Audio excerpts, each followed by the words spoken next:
ಮೇಲೂ ಕೂಡ ಭಾರಿ ಮಳೆಯಾಗಿದೆ. ಭಾರಿ ಬಿರುಗಾಳಿ ಸಹಿತ ಮಳೆಯಾಗಿರುವಂತದ್ದು ಗದಗದಲ್ಲಿ. ಬಿರುಗಾಳಿಗೆ ಹಾರಿ ಹೋಗಿದೆ ಸಿಮೆಂಟ್ ಶೀಟ್ಗಳು. ಮನೆಯಲ್ಲಿನ ದವಸ ಧಾನ್ಯ ನೀರಲ್ಲಿ ನೆನೆದು ನಾಶವಾಗಿ ಹೋಗ್ಬಿಟ್ಟಿದೆ. ಗದಗದಲ್ಲೂ ಕೂಡ ಭಾರಿ ಮಳೆಯಾಗಿದೆ. ಶೀಟ್ಗಳೆಲ್ಲ ಗಾಳಿಯ ರಭಸಕ್ಕೆ ಹಾರಿ ಹೋಗಿದೆ. ಇದರಿಂದಾಗಿ ಮನೆಯ ಒಳಗೆ ನೀರು ಬಿದ್ದು ದವಸ ಧಾನ್ಯಗಳು ನೀರು ಪಾಲಾಗಿದೆ. ಗದಗ ತಾಲೂಕಿನ ಶಿರಂಜು ಗ್ರಾಮದಲ್ಲಿ ಘಟನೆ ಸಂಭವಿಸಿರುವುದು. ಮನೆಯಲ್ಲಿ ದವಸ ಧಾನ್ಯ ನಾಶ ಹಿನ್ನೆಲೆಯಲ್ಲಿ ಶರಣಪ್ಪ ಹಾಗೂ ರೇಣುಕಾ ದಂಪತಿ ಕಣ್ಣೀರು ಹಾಕಿದ್ದಾರೆ. ಗಾಳಿ ಮಳೆಯಲ್ಲೇ ಮನೆಯಿಂದ ಹೊರಕ್ಕೆ ಓಡ್ ಬಂದು ತಮ್ಮ ಜೀವವನ್ನು ಉಳಿಸಿಕೊಂಡಿದೆ ಈ ಒಂದು ಕುಟುಂಬ. ಮಳೆ ಗಾಳಿ ಎಲ್ಲ ಚಲೋ ಆತ್ರಿ. ಅದು ನಾವು ಎತ್ತಾಗ ಹೋಗ್ಬೇಕು ಅನ್ನೋದು ನಮ್ಗೆ ಗೊತ್ತಾಗಲಿಲ್ಲ. ಹೊಳ್ಳಿ ನಾವು ಅಲ್ಲಿ ಹೋಗಿ ಅಲ್ಲಿ ಒಂದು ಇದ್ರಂತಕ್ಕೆ ನಿಂತೀವ್ರಿ. ಅಲ್ಲಿ ನಿಂತಿದ್ದು ನಾವು ಯಾವ ಕಡೆ ನಾವು ಕದ ತೆಗೆದ್ರು ನಮ್ಗೆ ಯಾವ ಗಾಳಿನ ನಮ್ಗೆ ಹೊರಗೆ ಹೋಗಿ ಕೊಡ್ಲಿಲ್ಲ ರೀ. ಅದು ನಮ್ಗೆ ಎತ್ತಾಗ ನಮ್ಗೆ ತಿಳಿಲಿಲ್ಲ. ಯಾರು ಒದರಿದ್ರು ಆವತ್ತನೇ ನಮಗೆ ಕೇಳಲಿಲ್ಲ ರೀ. ಅದು ಯಾಕೆ ಇದ್ರಿ ಏನು ಮಾಡೋಣ, ಎರಡು ಹುಡ್ರನ್ನ ಹೋಗ್ಯವ ನಾವು ಹೋಗ್ಬಿಟ್ರಾತಂತ ಅನ್ಕೊಂಡು ಸುಮ್ಮನೆ ನಿಂತೀವ್ರಿ. ಅಲ್ಲಿ ನಿಂತು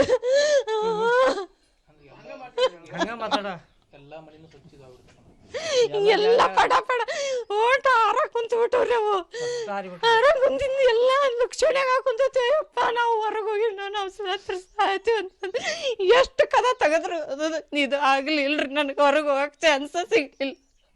ಆವಾಗ ಓಡಿ ಸಂಗಿನ ಮನೆಗೆ ಹೋದ್ರಿ. ಅಲ್ಲಿ ಎಲ್ಲ ಮಂದಿ ಕೂಡಿ ಎಲ್ಲ ನೀರಾಗ ತೇಲಾಕ ಕುಂತಿದ್ದು ಅವರ ತಗೊಂಡ್ಬಂದಿಟ್ರಿ. ಅಲ್ಲಿ ಹ್ಞೂನ್ರಿ ಎಲ್ಲ ಇಷ್ಟು ಕಾಳು ಕಡಿ ನಾವು ಊಟಕ್ಕಿಟ್ಟಿದ್ದ ಹಾಲು ಎಲ್ಲ ಏನು ಒಂದು ಕುಸ್ಸುಗೆಲ್ಲ ಮಣ್ಣು ಸಿಮೆಂಟು ಕಲ್ಲು ಎಲ್ಲ ಬಿದ್ದು ಬಿಡುತ್ರಿ. ಅದ್ರಾಗ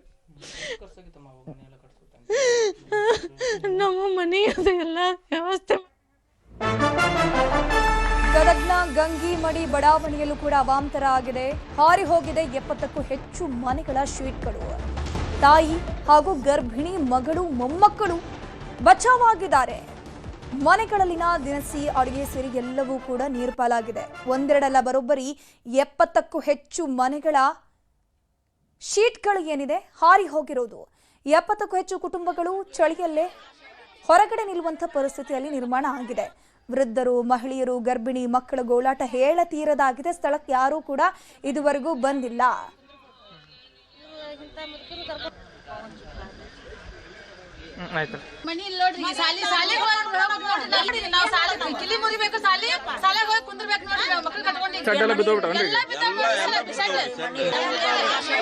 ಈಗೆಲ್ಲ ತಗಡು ಬಿದ್ದುಬಿಟ್ಟಾರಿ ಸರ್. ಈಗ ನಮ್ಗೆ ಕುಂದ್ರಾಗ ಜಾಗ ಇಲ್ರಿ ಸರ್. ಎಲ್ಲಿ ಹೋಗಿ ಕುಂದ್ರಬೇಕ್ರಿ ಸರ್? ಮನೆ ಇಲ್ಲ, ಏನಿಲ್ರಿ. ಈಗ ಹೆಂಗ್ರಿ ಸರ್? ಏನಿಲ್ರಿ ಸರ್, ಎಲ್ಲ ದಬ್ಬಿದ್ಬಿಟ್ಟವ್ರಿ ತಗಡು. ಈಗ ಹೆಂಗೆ ಮಾಡ್ಕೊಂಡು ತಿನ್ಬೇಕ್ರಿ ಸರ್? ನಮಗೂ ಗಂಡು ಮಕ್ಕಳೆಲ್ಲ ಯಾರು ಇಲ್ರಿ ಸರ್.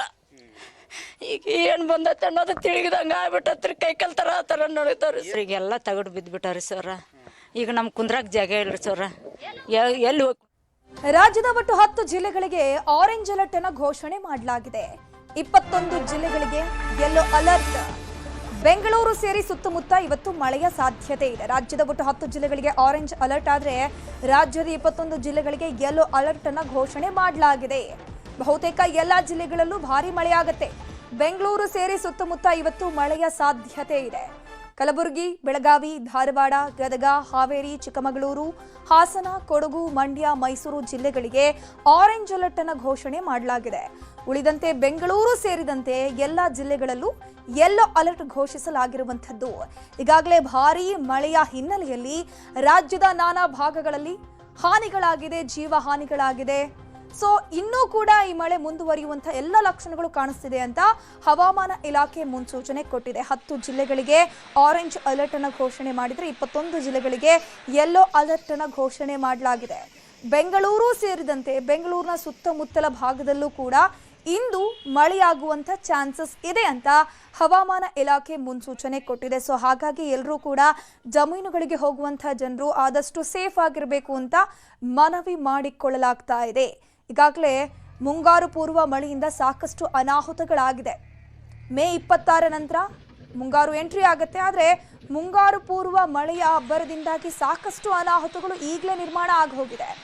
ಸಾಕಷ್ಟು ಕಡೆ ಗಂಭೀರ ಗಾಯಗಳಾಗಿದೆ, ಜನರಿಗೆ ಬೆಳೆ ಹಾನಿಯಾಗಿದೆ, ನಷ್ಟಗಳಾಗ್ತಾ ಇದೆ, ರೈತರ ಕಣ್ಣೀರು ಹಾಕ್ತಿದ್ದಾರೆ. ಇನ್ನು ಕೆಲವೊಂದು ಭಾಗಗಳಲ್ಲಿ ಮನೆಯ ಮೇಲ್ಛಾವಣಿಗಳು, ಶೀಟ್ಗಳು ಹಾರಿ ಹೋಗಿ ಅವರ ಜೀವನ ಕೂಡ ಅತಂತ್ರ ಆಗಿ ಹೋಗಿರುವಂಥದ್ದು ಈ ಒಂದು ಮುಂಗಾರು ಪೂರ್ವ ಮಳೆಯಿಂದಾಗಿ. ಸೊ ಇನ್ನೂ ಕೂಡ ಇದೇ ರೀತಿ ಮಳೆ ಮುಂದುವರಿಯುತ್ತೆ ಅಂತ ಹವಾಮಾನ ಇಲಾಖೆ ಮುನ್ಸೂಚನೆ ಕೊಟ್ಟಿದೆ. ಇದ್ರ ಬಗ್ಗೆ ಹೆಚ್ಚಿನ ಮಾಹಿತಿ ನೀಡ್ತಾ ಹೋಗ್ತಾರೆ ನಮ್ಮ ಪ್ರತಿನಿಧಿ ಪ್ರಗತಿ ಶೆಟ್ಟಿ. ನೇರ ಸಂಪರ್ಕದಲ್ಲಿ ಜಾಯಿನ್ ಆಗಿದ್ರೆ ಪ್ರಗತಿ, ಈ ಮುಂಗಾರು ಪೂರ್ವ ಮಳೆ ಅಬ್ಬರ ಇನ್ನೂ ಕೂಡ ನಿಂತಿಲ್ಲ, ಇನ್ನೆಷ್ಟು ದಿನ ಇರತ್ತಂತೆ? ಯಾವ್ಯಾವ ಜಿಲ್ಲೆಗಳಿಗೆ ಏನೇನು ಅಲರ್ಟ್ ಅನ್ನ ಘೋಷಣೆ ಮಾಡಲಾಗಿದೆ? ಧನುಶ್ರೀ, ಇನ್ನೂ 2 ದಿನಗಳ ಕಾಲ ರಾಜ್ಯದಲ್ಲಿ ಮಳೆ ಅಬ್ಬರ ಇದೇ ರೀತಿಯಾಗಿರುತ್ತೆ. ಮೇ 26ಕ್ಕೆ ಮುಂಗಾರು ಕೇರಳವನ್ನ ಪ್ರವೇಶ ಮಾಡುತ್ತೆ, ಅದಾದ ಬಳಿಕ ರಾಜ್ಯವನ್ನ ಪ್ರವೇಶ ಮಾಡುತ್ತೆ. ಅದಕ್ಕೂ ಮುಂಚೆ ಸುರಿತಾ ಇರುವಂತಹ ಈ ಮಳೆ ಅಂದ್ರೆ ಪೂರ್ವ ಮುಂಗಾರು ಅಂತ ನಾವೇನ್ ಕರಿತೀವಿ, ಅದು ರಾಜ್ಯಾದ್ಯಂತ ಅನೇಕ ಕಡೆಗಳಲ್ಲಿ ಈಗಾಗಲೇ ಹಾನಿಯನ್ನ ಮಾಡಿರುವಂತದ್ದು. ಇನ್ನೂ 2 ದಿನಗಳ ಕಾಲ ವರುಣನ ಆರ್ಭಟ ಹೀಗೆ ಇರುತ್ತೆ. ರಾಜ್ಯದ 10 ಜಿಲ್ಲೆಗಳಿಗೆ ಹವಾಮಾನ ಇಲಾಖೆ ಆರೆಂಜ್ ಅಲರ್ಟ್ ಅನ್ನು ಘೋಷಿಸಿದೆ. ಅದರ ಜೊತೆಗೆ ಉಳಿದ 10 ಜಿಲ್ಲೆಗಳಿಗೂ ಕೂಡ ಯೆಲ್ಲೋ ಅಲರ್ಟ್ ಅನ್ನ ನೀಡಿರುವಂತದ್ದು. ಕಲಬುರಗಿ ಆಗ್ಲಿ, ಬೆಳಗಾವಿ ಆಗಲಿ, ಹಾವೇರಿ, ಧಾರವಾಡ, ಗದಗ, ಚಿಕ್ಕಮಗಳೂರು, ಹಾಸನ, ಕೊಡಗು, ಮೈಸೂರು, ಮಂಡ್ಯ ಈ ಭಾಗಕ್ಕೆ ಆರೆಂಜ್ ಅಲರ್ಟ್ ಅನ್ನು ನೀಡಲಾಗಿದೆ.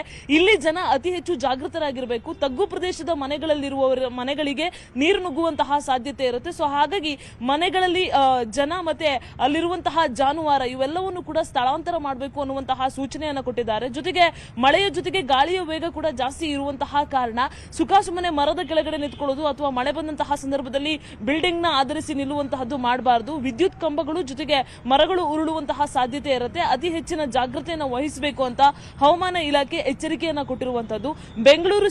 ಬೆಂಗಳೂರು ಗ್ರಾಮಾಂತರ, ಚಿಕ್ಕಬಳ್ಳಾಪುರ, ಕೋಲಾರ, ಬಾಗಲಕೋಟೆ, ರಾಯಚೂರು ಎಲ್ಲ ಭಾಗಗಳಿಗೂ ಕೂಡ ಯೆಲ್ಲೋ ಅಲರ್ಟ್ ಅನ್ನು ನೀಡಿರುವಂತದ್ದು. ಇಲ್ಲೂ ಕೂಡ ಮಳೆ ಆಗುವಂತಹ ಸಾಧ್ಯತೆ ಇರುತ್ತೆ. ಆದಷ್ಟು ಜನ ಎಚ್ಚರಿಕೆಯನ್ನು ವಹಿಸಬೇಕು ಅನ್ನುವಂತಹ ಅಲರ್ಟ್ ಅನ್ನ ಹವಾಮಾನ ಇಲಾಖೆ ಕೊಟ್ಟಿರುವಂತದ್ದು. ಜೊತೆಗೆ ಗಾಳಿಯ ವೇಗ ಕೂಡ ಜಾಸ್ತಿ ಇರೋದ್ರಿಂದ ಸಮುದ್ರಕ್ಕೆ ಇಳಿಬಾರದು ಅನ್ನುವಂತಹ ಎಚ್ಚರಿಕೆಯನ್ನು ಕೂಡ ಕೊಟ್ಟಿರುವಂತದ್ದು. ಸೊ ಇನ್ನು 2 ದಿನಗಳ ಕಾಲ ಮೋಡ ಕವಿದ ವಾತಾವರಣ ಬೆಂಗಳೂರಿನ ಭಾಗದಲ್ಲಿ ಇರುತ್ತೆ. ಇದೇ ರೀತಿಯಾಗಿ ಅಂದ್ರೆ ಈ ಹಿಂದೆ ಬಿಸಿಲಿನಿಂದ ಬೇಸತ್ತು ಹೋಗಿರುವಂತಹ ಜನರಿಗೆ ಸ್ವಲ್ಪ ಪ್ರಮಾಣದಲ್ಲಿ ಈಗ ಮೋಡ ಕವಿದ ವಾತಾವರಣ ಇರೋದ್ರಿಂದ ಜನ ನಿರಾಳರಾಗಿದ್ದಾರೆ. ಆದ್ರೆ ಸಂಜೆಯ ಹೊತ್ತಿಗೆ ಅಂದ್ರೆ ಇವತ್ತು ಸಂಜೆಯ ಹೊತ್ತಿಗೆ ಗಾಳಿ ಸಹಿತ ಮಳೆ ಆಗುವಂತಹ ಸಾಧ್ಯತೆ ಇದೆ. ಸೊ ಆದಷ್ಟು ಎಚ್ಚರಿಕೆಯನ್ನು ವಹಿಸಬೇಕು ಅಂತ ವೆದರ್ ಡಿಪಾರ್ಟ್ಮೆಂಟ್ ಕೂಡ ಎಚ್ಚರಿಕೆಯನ್ನು ಕೊಟ್ಟಿರುವಂತದ್ದು. ಧನುಶ್ರೀ, ಥ್ಯಾಂಕ್ ಯು ಪ್ರಗತಿ ಶೆಟ್ಟಿ ತಮ್ಮೆಲ್ಲ ಮಾಹಿತಿಗಾಗಿ.